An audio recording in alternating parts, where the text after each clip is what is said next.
बोलिए भागवत महापुराण की, यज्ञ नारायण भगवान की, श्री व्यास जी महाराज की। ये जितने भी हमारे दादाजी लोग बैठे हैं, निवेदन है आप सभी खड़े हो जाएंगे। खड़े होकर के भागवत महापुराण की आरती में आप हम सभी सम्मिलित होंगे और एक एक जोड़ा एक एक बार में आरती करेगा। हाँ, जोड़े से एक एक बार आरती करें। हाँ, सभी यथास्थान खड़े हो जाएं। जितने भी दादाजी भैया जी लोग बैठे हैं, भागवत महापुराण की आरती में आप हम सभी खड़े होकर के सम्मिलित होंगे अपने मन और भाव से। इसमें कुछ दक्षिणा डाल दीजिए आरती में। आइए मिलकर के सभी आरती में आप हम सभी प्रवेश करें। एक एक जोड़ा एक एक से आरती करते हुए आगे बढ़ाते चलेंगे। हरि ओम ओम चंद्रमा मनसो जाति चक्षुः सूर्यो अजायतः श्रोत्रा द्वादश प्राणजमुखदग्ने न जायतः। श्री भागवत भगवान की है आरती, पापियों को पाप से है तारती। श्री भागवत भगवान की है आरती, पापियों को पाप से है तारती। श्री भागवत भगवान की है आरती, ये पापियों को पाप से है तारती। श्री भागवत भगवान की है आरती, पापियों को पाप से है तारती। हे पापियों को पाप से है तारती, पापियों को पाप से है तारती। ओ पापियों को पाप से है तारती, पापियों को पाप से है तारती। श्री भागवत भगवान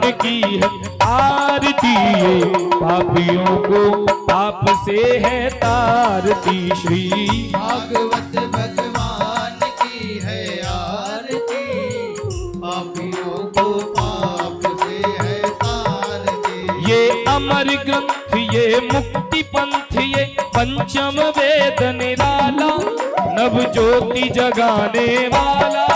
ये अमर ग्रंथ, ये मुक्ति पंथ, ये पंचम वेद निराला, नव ज्योति जगाने वाला। हो ये अमर ग्रंथ, ये मुक्ति पंथ, ये पंचम वेद निराला, नव ज्योति जगाने वाला। ये अमर ग्रंथ, ये मुक्ति पंथ, ये पंचम वेद निराला, नव ज्योति जगाने वाला। हे हरि नाम यही, हरि धाम यही, हरि नाम यही, हरि धाम यही। जग के मंगल की आरती, पापियों को पाप से है तारती। श्री भागवत भगवान की है आरती, पापियों को पाप से है तारती। ये शांति गीत पावन पुनीत, पापों को मिटाने वाला, हरि दर्श कराने वाला। ये शांति गीत पावन पुनीत, पापों को मिटाने वाला, हरि दर्श कराने वाला। हो ये शांति गीत पावन पुनीत, पापों को मिटाने वाला, हरि दर्श कराने वाला। ये शांति गीत पावन पुनीत, पापों को मिटाने वाला, हरि दर्श कराने वाला।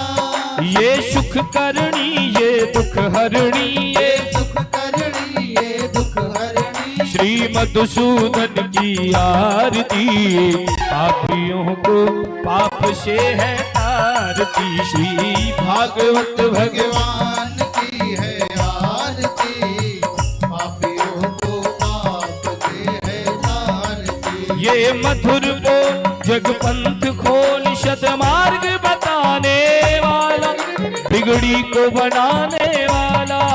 ये मधुर बोल जगपंथ खोल, सद्मार्ग दिखाने वाला, बिगड़ी को बनाने वाला।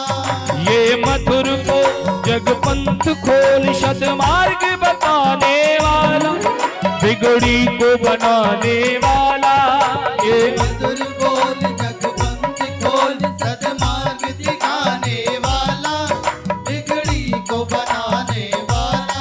ओ श्री राम यही घनश्याम यही, श्री राम यही घनश्याम यही, घनश्याम यही मेरे राम यही, घनश्याम यही मेरे राम यही। प्रभु महिमा की है आरती, ये पापियों को पाप से है तारती। श्री भागवत भगवान की है आरती, पापियों को पाप से तार दे। एक कर्पूर गौर करुणावतार, संसार सारम भुजगेंद्रहार, सदा वसंतम मेरे अरविंद भवम भवानी सहितं नमामि। त्वमेव माता जपिता त्वमेव, त्वमेव बन्धु च सखा त्वमेव, त्वमेव वेद्या जगदं त्वमेव, त्वमेव सर्वं मम देवदेव। हे त्वमेव सर्वं मम देवदेव, त्वमेव सर्वं मम देवदेव, त्वमेव सर्वं मम देवदेव, त्वमेव सर्वं मम देवदेव। हे हरे कृष्णा कृष्णा कृष्णा हरे हरे, हरे रामा राम राम हरे हरे, कृष्ण कृष्णा हरे हरे, राम राम हरे हरे।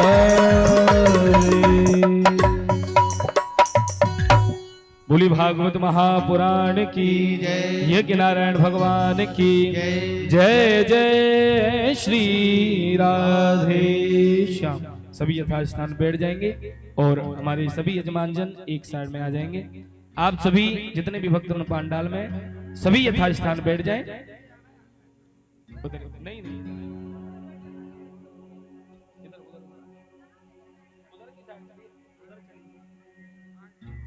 बोलिए कि नारायण भगवान की जय।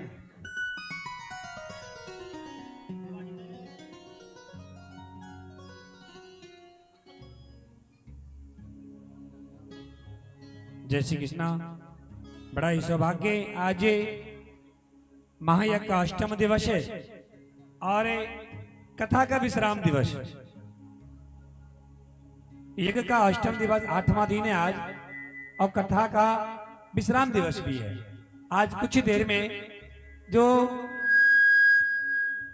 भगवत महापुराण की जो कथा का रसपान देवी गौरप्रिया जी के द्वारा बड़ा प्रेम उत्साह उल्लास के साथ हम सब लोग सामूहिक रूप से बैठ करके रसपान करते आ रहे थे। रात्रि 10 बजे आज कथा का विश्राम हो जाएगा, और सभी लोग आज जो कथा में नहीं आ पाए हैं, आज अंतिम दिवस है और बहन जी का विदाई भी है। सभी लोग इसे कथा के विश्राम दिवस के सुअवसर पे और बहन जी के विदाई के सुअवसर पे सभी लोग आ जाएंगे। खास करके वृंदावन के सभी हमारी माँ बहनें बहू बेटियां सबकी उपस्थिति रहेगी, और विदाई समारोह में मैं भी रहूंगा। हाँ, मैं भी रहूंगा। और ज्यादा समय न लेते हुए पूरा मंच समर्पण बहन जी को, और अब कथा प्रारंभ। धन्यवाद।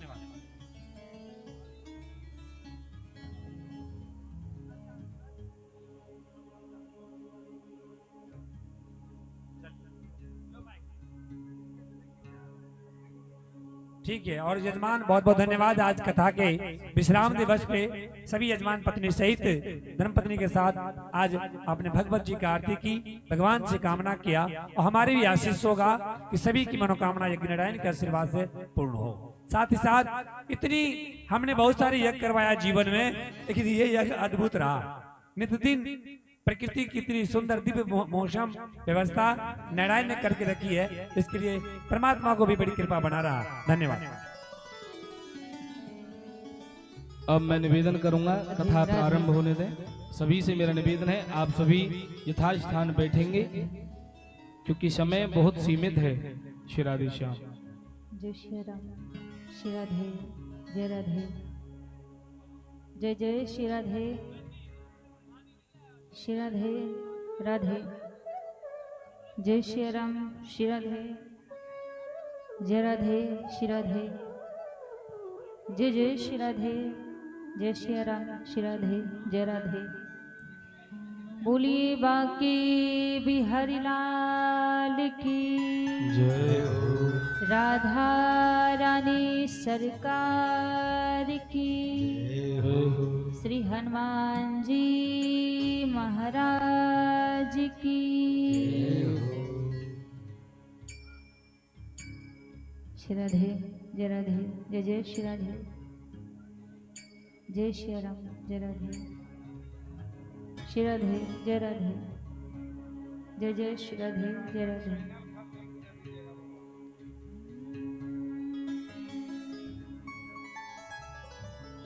हरि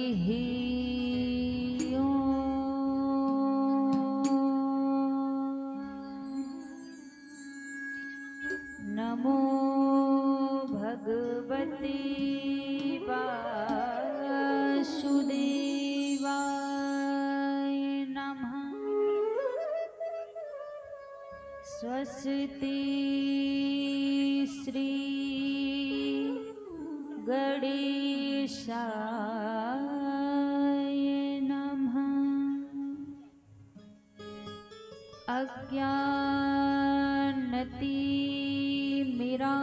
अज्ञानतिमिरान्धस्य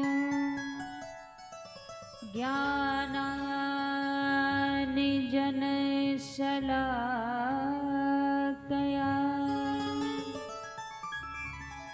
चक्षुरुन्मीलितं येन तस्मै श्री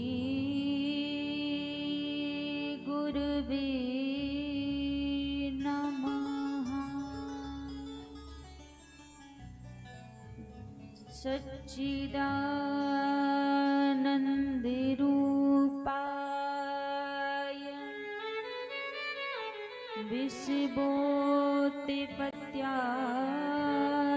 विषिबोतिपत्यादिहेतवे तापत्रय विनाशाय श्रीकृष्णाय वयं नमः। जय जय श्री राधारमण जय जय नवल किशोर जय गोपी चित चोर प्रभु जय जय माखन चोर। आइए हनुमान जी विराजिए कथा कहूँ मति अनुसार प्रेम सहित आसन लाग्यो विराजिए पवन कुमार। हरे कृष्ण कृष्ण कृष्ण हरे हरे हरे कृष्ण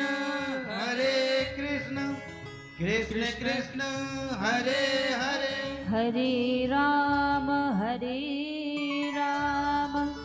राम राम हरे हरे हरे राम राम राम हरे हरे। बोली शिवा की बिहारी लाल की जय हो। राधा रानी सरकार की श्री हनुमान जी महाराज की जय हो।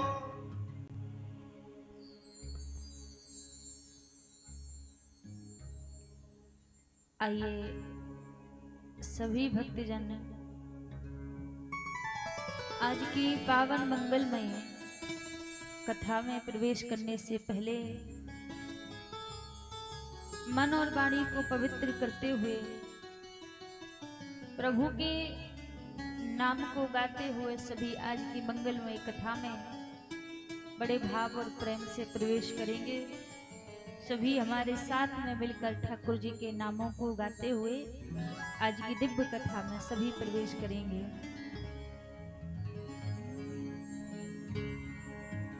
मेरा कोई ना सहारा बिन तेरे। सभी प्रभु से कहेंगे, हे नाथ, आपके बिना हमारा कोई दूसरा सहारा नहीं है, आपकी शरण में बैठा हूँ। मेरा कोई ना सहारा बिन तेरे, नंदलाल सवरिया मेरे। मेरा कोई न सहारा बिन तेरे, नंदलाल सवरिया मेरे। मेरा कोई ना सहारा बिन तेरे, नंदलाल सवरिया मेरे। मेरा कोई न सहारा बिन तेरे, नंदलाल सवरिया मेरे। नंदलाल सवरिया मेरे। हे नंदलाल सवरिया मेरे। गोपाल सवरिया मेरे। ओ गोपाल सवरिया मेरे। मेरा कोई ना कोई ना, मेरा कोई ना कोई ना, मेरा कोई ना सहारा बिन तेरे, नंदलाल सवरिया मेरे। हे मेरा कोई न सहारा बिन तेरे, गोपाल सवरिया मेरे। जय हो।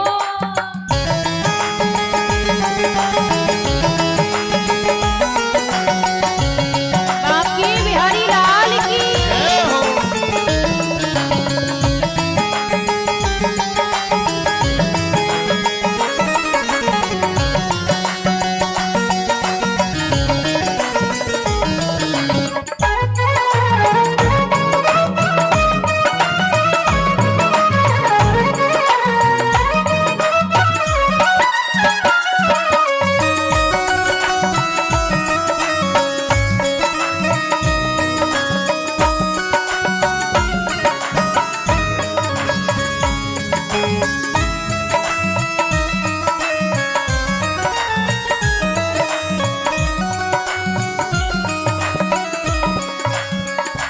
प्रभु तेरे बिन मेरा कौन यहाँ। हे प्रभु तेरे बिन मेरा कौन यहाँ।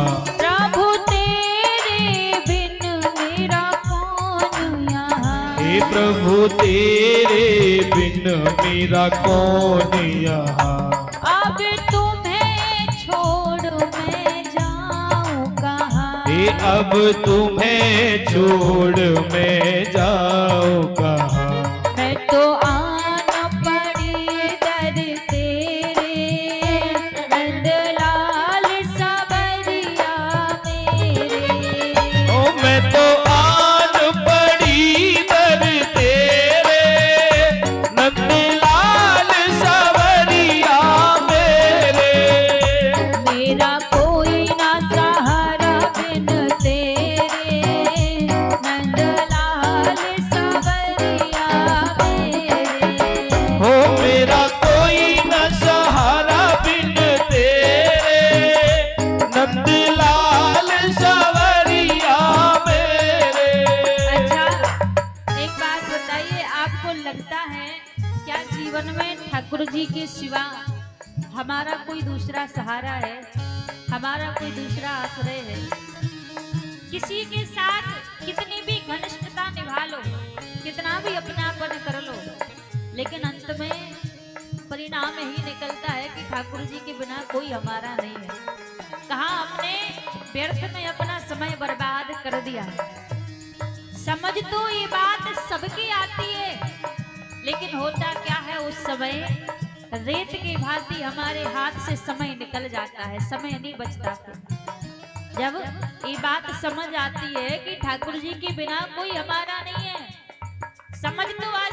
पर समय नहीं रहता फिर हमारे पास रहे। इसलिए आज समय है ना, तो मान लो इस बात को, इनके अलावा कोई हमारा नहीं है। दोनों हाथ ऊपर खड़े करके, मेरा कोई ना सहारा बिन तेरे, नंदलाल सवरिया मेरे। मेरा कोई न सहारा बिन तेरे, नंदलाल सवरिया मेरे। नंदलाल सवरिया मेरे, हे नंदलाल सवरिया मेरे। गोपाल सवरिया मेरे, हे गोपाल सवरिया मेरे। मेरा कोई ना कोई ना, मेरा कोई ना कोई ना, मेरा कोई ना सहारा बिन तेरे, नंदलाल सवरिया मेरे। हे मेरा कोई न सहारा बिन तेरे, नंदलाल सवरिया मेरे।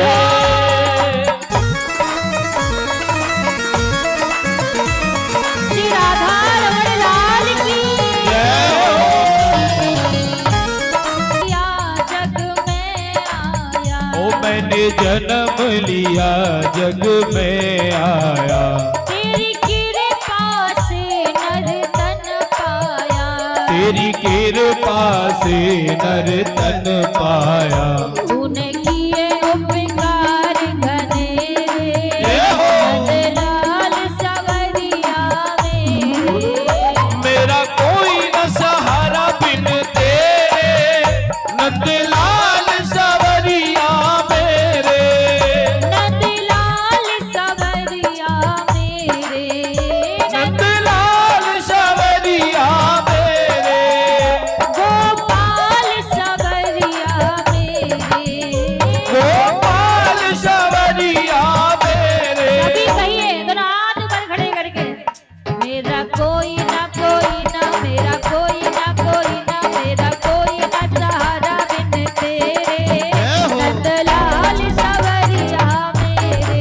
ओ मेरा कोई न सहारा बिन तेरे, नंदलाल सवरिया मेरे। मेरा कोई ना सहारा बिन तेरे, नंदलाल सवरिया मेरे। मेरा कोई न सहारा बिन तेरे, नंदलाल सवरिया मेरे। नंदलाल सवरिया मेरे, हे नंदलाल सवरिया मेरे। गोपाल सवरिया मेरे। गोपाल सवरिया मेरे। नंदलाल सवरिया मेरे।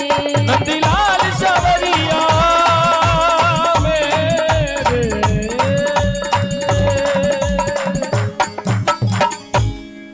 मेरा कोई ना सहारा बिन तेरे, नंदलाल सवरिया मेरे। मेरा कोई न सहारा बिन तेरे, नंदलाल सवरिया मेरे। प्रभु तेरे बिन मेरा कौन यहाँ, प्रभु तेरे बिन मेरा कौन यहाँ। अब तुम्हें छोड़ मैं जाऊं कहाँ। अब तुम्हें छोड़ मैं जाऊं कहाँ। मैं तो आन पड़ी दर तेरे, नंदलाल सवरिया मेरे। मेरा कोई न सहारा बिन तेरे, नंदलाल सवरिया मेरे। बोलिए श्री राधा रमण लाल की जय हो। आइए सर्वप्रथम मेरे परम आराध्य अकारण करुणा मृणालय अनंत कोटि कल्पतरु पीताम्बरधारी श्री राधा रमण लाल जी के पावन चरणों में प्रणाम करते हुए, अनंत बलवंत संत श्री हनुमंत लाल जी महाराज के पावन चरणों में प्रणाम करते हुए, सभी संत समाज, विप्र समाज, विद्युत समाज, कथा में उपस्थित सभी भक्तजनों के हृदय में विराजित मेरे लोक लोचन सावरे सरकार के श्री चरणों में व्यासपीठ की ओर से वंदन प्रणाम करते हुए, आज विश्राम दिवस की मंगलमय बेला में हम आप सभी बड़े भाव और प्रेम से प्रवेश करेंगे। एक बार सभी प्रेम से कहिए राधे राधे राधे राधे राधे राधे। विगत 7 दिनों से हम सभी ठाकुर जी की मंगलमय चरित्रों को सुनते आ रहे हैं, प्रभु की लीलाओं को सुनते आ रहे हैं। आज कथा का विश्राम दिन है। 7 दिन से हम सबके बीच में जो भागवत महापुराण खुला हुआ था, आज वो विश्राम हो जाएगा। लेकिन भागवत की कथा पूरी नहीं होगी, क्योंकि भागवत की कथा कभी पूरी नहीं होती है। हरि अनंत हरि कथा अनंता, कहूँ सुनहु बहु विधि सब संता। भगवान की लीला अनंत है, भगवान की कथा अनंत है, जो कि केवल मात्र विश्राम लेती है, पूरी नहीं होती, समाप्त नहीं होती। आज हम सबके मध्य भागवत कथा विश्राम हो जाएगी, पूरी नहीं होगी। लेकिन आज भागवत की कथा तो विश्राम हो जाएगी, पर इसी के साथ साथ हम अपने जीवन रूपी पुराण को खोलकर ठाकुर जी को अपने हृदय पटल पर विराजित करने का प्रयास करें, तो इस कथा को सुनना आपका सफल हो जाएगा, सार्थक हो जाएगा। क्योंकि आप यदि सोचे कि हमने कथा सुन ली, अब तो हमारा कल्याण हो जाएगा, अब कुछ नहीं करना पड़ेगा, तो हम एक बात आपसे कहें भैया, कथा आपने सुनी है, कथा अपना प्रभाव दिखाएगी, लेकिन पूर्णतः कथा की कृपा कब जीवन में होगी? जब कथा को आप अपने जीवन में उतार लोगे। कहते हैं, वास्तव में देखा जाए, लोग कहते हैं हम भागवत कथा सुनने के लिए जा रहे हैं, हमने भागवत की कथा सुन ली। और हम आपसे कह दें, भागवत की कथा केवल मात्र सुनने का विषय नहीं है कि सुन लिया तो काम हो गया। भागवत की कथा जीने का विषय है, जिसको अपने जीवन में धारण कर लिया जाए, अपने जीवन में उतार लिया जाए, तभी एक कथा जीवन में प्रभाव दिखाएगी, तभी हमारे जीवन में कल्याण होगा। यदि इस कथा को हम वास्तव में अपने जीवन में उतार लेंगे तो।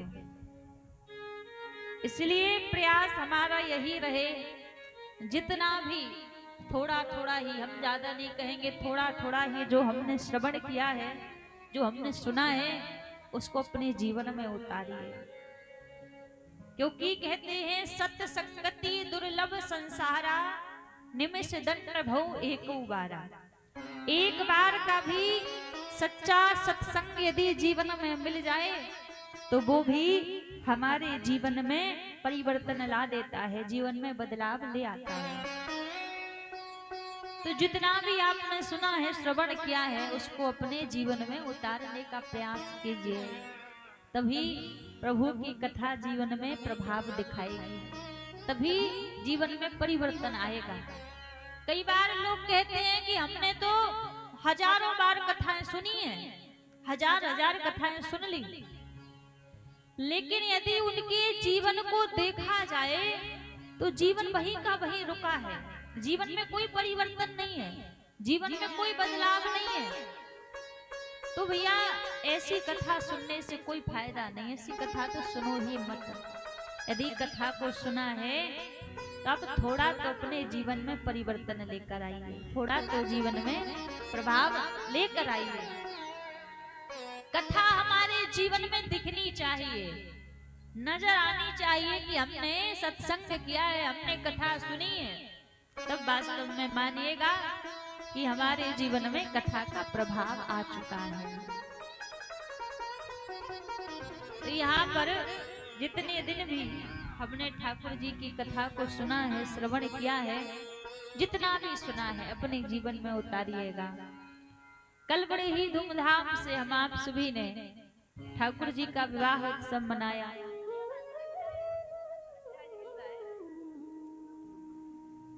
कल ठाकुर जी का विवाह उत्सव हम आप सभी ने बड़े ही धूमधाम से मनाया। माता रुक्मणी के संग में ठाकुर जी का विवाह हुआ। विवाह के उपरांत द्वारिकापुरी रुक्मणी मैया को लेकर ठाकुर जी आ गए।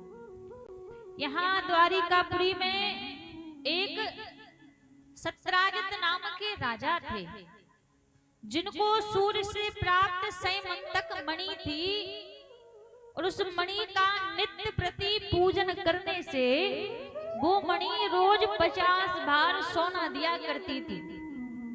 एक दिन उस मणि को अपने मस्तक पर धारण करके द्वारिकापुरी सत्राजित आए, तो भगवान सत्राजित से कहने लगे, राजन आपके घर में तो इतनी भीड़ भाड़ कुछ है नहीं, आप इतने सोने का क्या करोगे? ऐसा करो ये मणि मुझे दे दो। अब जैसी मणि मांगी कि मणि मुझे दे दो, मणि देने से सत्राजित ने मना कर दिया। कहा मैंने तपस्या की है, मुझे मणि प्राप्त हुई, आपको क्यों दे दूं? मना कर दिया। और उस मणि को लेकर अपने महल वापस लौट आए। अब दूसरे दिन क्या हुआ, सत्राजित के छोटे भाई प्रसेन उस मणि को अपने मस्तक पर धारण करके जंगल में शिकार खेलने के लिए गए। और जब जंगल में शिकार खेलने के लिए गए तो क्या पता लगा सत्राजित को कि प्रसेन को किसी ने मार दिया है, और प्रसेन को मारकर मणि छीन ली। जैसे ही पता लगा, सत्राजित ने सोचा ना विचारा, सीधा द्वारिकाधीश के ऊपर कलंक लगा दिया कि द्वारिकाधीश ने मुझसे मणि मांगी थी और मैंने मणि देने से मना कर दिया, तो द्वारिकाधीश ने ही मेरे भाई को मारकर मणि छीन ली है। भगवान के ऊपर कलंक लगा दिया। सब में बात फैली, भगवान को पता लगा, तो ठाकुर जी उसी वन में गए जिस वन में प्रसेन गए थे। देखा प्रसेन मरे पड़े हैं, मणि नहीं है। चारों तरफ देखा तो भालू के पंजों के निशान बने हुए थे। उन भालू के पंजों के निशान के पीछे पीछे ठाकुर जी गए तो क्या देखा, एक गुफा में एक भालू की कन्या उस मणि के साथ खेल रही थी। अब जैसे उस मणि को लेने लगे, गुफा में से एक भयंकर भालू आया और आकर प्रभु के संग युद्ध करने लगा। धीरे धीरे 18 दिन बीत गए युद्ध करते करते। जब वो भालू परास्त हो गया तो चरणों में बैठ गया। कहा प्रभु मैं समझ चुका हूँ आप कौन है, आप राघवेंद्र सरकार हैं। ये जो भालू था ये कोई और नहीं, ये जामवंत जी थे। जब भगवान ने राम अवतार धारण किया था तो जामवंत जी बड़े ही बलशाली थे। तो एक बार रघुनाथ जी से बोले, प्रभु मेरे मन में युद्ध करने की कामना है, क्यों ना 2-2 हाथ हो जाएं। भगवान बोले क्षमा करना, मेरा मर्यादा पुरुषोत्तम अवतार है, मैं बिना कारण के आपसे युद्ध नहीं कर सकता। यदि बिना कारण के आपसे युद्ध किया तो दुनिया के लोग क्या कहेंगे कि मर्यादा पुरुषोत्तम भगवान श्री राम कैसे थे कि जो पशु पक्षी जानवरों से भी युद्ध करने लग जाते। इसलिए क्षमा करना, मैं युद्ध नहीं कर सकता, लेकिन हाँ मैं तुम्हारी इच्छा को पूरा अवश्य करूंगा। जब मैं द्वापर युग में लीला पुरुषोत्तम अवतार धारण करके आऊंगा तब तुम्हारी इच्छा को पूरा करूंगा। तो आज जामवंत जी की इच्छा को प्रभु ने पूरा किया और जामवंत जी के संग में युद्ध किया। और जब युद्ध किया महाराज, जामवंत जी पूछने लगे प्रभु कैसे आना हुआ। भगवान ने कहा देखो, जिस मणि के साथ तुम्हारी कन्या खेल रही है, इस मणि के कारण मेरे ऊपर कलंक लगा है, मैं इस मणि को लेने आया हूँ। जामवंत जी बोले दोनों हाथ आगे कीजिए। और जैसे भगवान ने दोनों हाथ आगे किए एक हाथ में मणि रख दी और दूसरे हाथ में अपनी कन्या जामवती का हाथ रख दिया। कहा प्रभु आप मेरी कन्या जामवती को भी स्वीकार कीजिए। भगवान बोले देखो मैं जामवती जी को स्वीकार तो कर लूं, कोई दिक्कत नहीं है, लेकिन सबसे बड़ी परेशानी तो यही है कि आपकी कन्या कन्या होवे तो मैं स्वीकार कर लूं। अब भालू की पुत्री तो भालू ही होगी। बोली यदि मैं इनको स्वीकार करूंगा तो दुनिया के लोग क्या कहेंगे कि भगवान श्री कृष्ण को कोई कन्या नहीं मिली, जो जानवर का वर्ण कर लिया। जामवंत जी मुस्कुराने लगे, बोले प्रभु आप ही तो कहा करते हैं कि मेरा लीला पुरुषोत्तम अवतार है, तो ये भी एक लीला हो जाएगी। जामवंत जी के कहने पर जामवती जी को लिया, अपनी पीतांबरी से ढक लिया प्रभु ने, और द्वारिकापुरी के पीछे वाले द्वार से आए लाकर एक कमरे में बंद कर दिया। अब इतने में क्या हुआ, सामने से रुक्मणी जी आ गई। रुक्मणी जी बोली प्रभु अभी अभी आपने इस कमरे में किसको बंद किया है? भगवान सर झुका के बोले रुक्मणी मैंने एक और विवाह कर लिया। अजय जी कहा कि एक और विवाह कर लिया। रुक्मणी जी ने जैसे सुना तो बड़ा क्रोध आया। क्रोध में आकर बोली देखो जो भी हो मुझसे कम सुंदर कन्या हो। माताओं के मन में ये ज्यादा रहता है कि मुझसे ज्यादा सुंदर बहू दूसरी नहीं आनी चाहिए घर में। अब जैसी कहा ठाकुर जी बोले बस मैं यही चाहता था कि तुम कह दो कन्या हो, और जैसी कहा कि मुझसे कम सुंदर कन्या हो, उस कक्ष को खोला तो जो भालू की कन्या थी जामवती वो माता रुक्मणी से एक कम सुंदर कन्या बन गई। तो भगवान का दूसरा विवाह जामवती जी के संग में हुआ। और महाराज कहते हैं वाणी इतनी सिद्ध हुआ करती थी पहले कि मुख से एक बार जो भी वचन निकल आए वो वचन सत्य हो जाता था। और ऐसा नहीं है कि वाणी आज सत्य नहीं है, वाणी आज भी हमारी सत्य होती है। 24 घंटे में एक बार हर किसी की वाणी पर सरस्वती विराजित होती है। हम लोगों से हर जगह कहा करते हैं, कई लोगों का स्वभाव होता है ना कुछ नहीं तो खुद को ही कोसने में लगे रहते हैं। मानो जीवन में कोई दुख नहीं है, जीवन में कोई तकलीफ नहीं है, कोई परेशानी नहीं है, लेकिन कोई यदि पूछे भैया ठीक ठाक तो हो, सब बढ़िया चल रहा है, तो कई लोगों का स्वभाव होता है क्या बढ़िया चल रहा है, ऐसे दुख में जीवन बीत रहा है, ऐसे कष्ट में जीवन बीत रहा है। अपने जीवन को कोसना नहीं चाहिए। आप तो जानते नहीं कि हमारे मुख पर कब सरस्वती बैठ रही है।